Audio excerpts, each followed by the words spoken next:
ঘরে বসে কাঁদতে থাকে আর স্বামীকে স্মরণ করতে থাকে।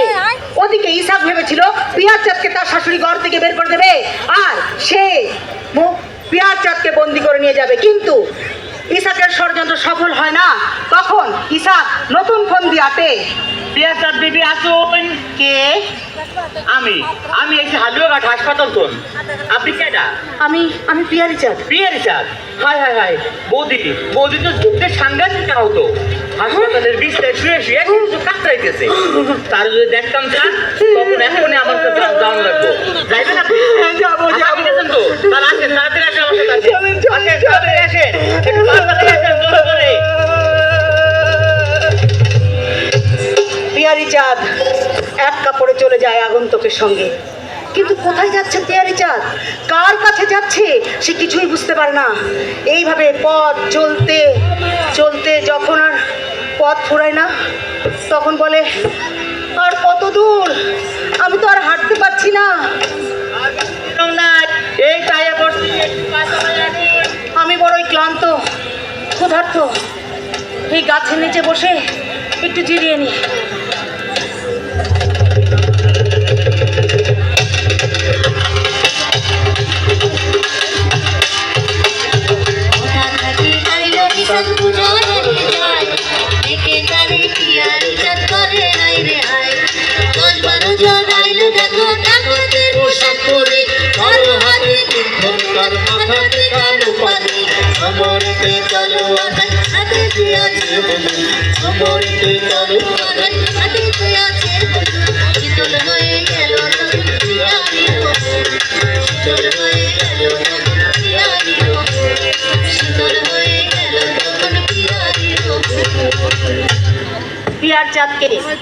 পিয়ারচাঁদকে একলা ঘরে বন্দি করে রাখে ইসাক, সে তার বাংলো ঘরে। আর ছলে বলে কৌশলে পিয়ারচাঁদকে বিয়ের প্রস্তাব দিতে থাকে, কিন্তু পিয়ারচাঁদ এতে রাজি হয় না। সে দম্বার পাত্রী নয়, সে তার জীবন দিবে কিন্তু তার মান দেবে না। ওদিকে ইসাকও কিন্তু ছাড়বার পাত্র নয়। সে একদিন সেজে গুজে আতর মেখে পিয়ারচাঁদের ঘরে প্রবেশ করে।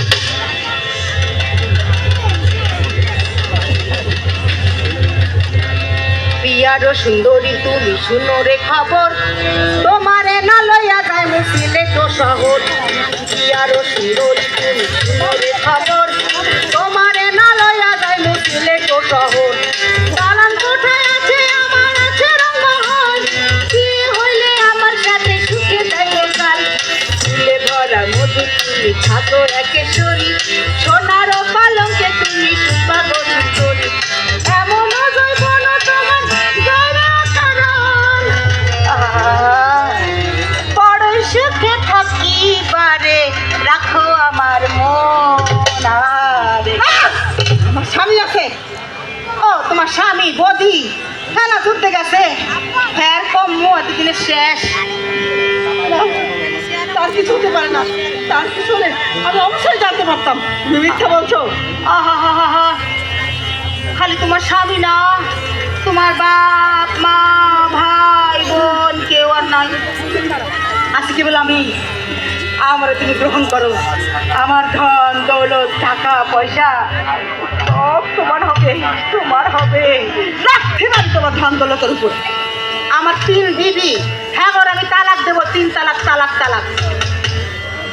আল্লাহ দোহাই লাগে, আপনি আমার এত বড় সন্তান করেন না। আমার ঘর আছে, সংসার আছে, আপনি আমাকে ছেড়ে দিন। একবার যখন আমার হাতে ধরা পড়েছো তখন তোমার আর নিস্তার নেই। তাছাড়া প্রতিশোধ বলে একটা কথা আছে না, সেদিন তোমার ভাইয়েরা আমাকে গ্রাম ছাড়া করেছে, তাই তো যুদ্ধের প্রথম সুযোগেই আমি তাদেরকে খতম করে দিয়েছি। বাকি আছো তুমি, তোমারও আমার হাত থেকে নিস্তার নেই। নিস্তার নেই, নিস্তার নেই। এই কথা বলে ইসাক চলে যায়, কিন্তু সে ছাড়বার পাত্র নয়। ওদিকে ওদিকে পিয়ার চাঁদও দমবার পাত্রী নয়। পিয়ার চাঁদ সুযোগ খুঁজতে থাকে এখান থেকে পালিয়ে যাওয়ার। এই অবস্থায় একদিন গভীর রাতে মেহেরজান বিবি, ওই যে ইসাকের মেজ বিবি মেহেরজান বিবি এগিয়ে আসে পিয়ার চাঁদকে সাহায্য করতে।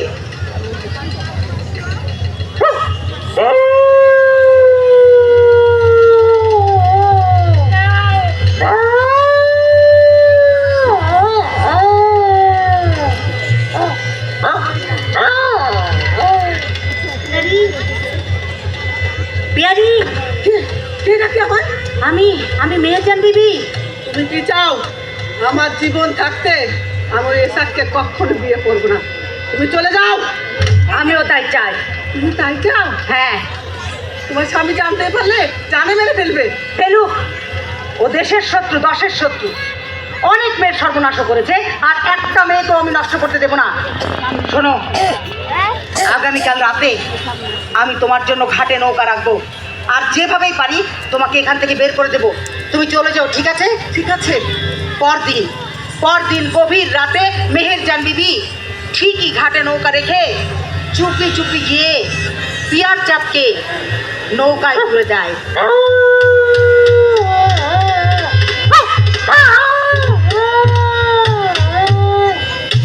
পিয়ার চাঁদ নৌকা নিয়ে রওনা দিয়ে দেয়, কিন্তু কোথায় যাবে পিয়ার চাঁদ? কার কাছে যাবে পিয়ার চাঁদ?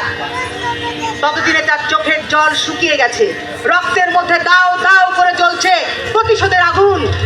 পিয়ার চাঁদ তাই নৌকা নিয়ে ভাসতে ভাসতে ভাসতে ভাসতে সীমান্ত অতিক্রম করে গিয়ে পৌঁছায় আগরতলায়। সেইখানে সে মুক্তিবাহিনীতে যোগ দেয়। সেখানে সে আরো বেশি উজ্জীবিত হয় স্বাধীন বাংলা বেতার কেন্দ্রের গান শুনে।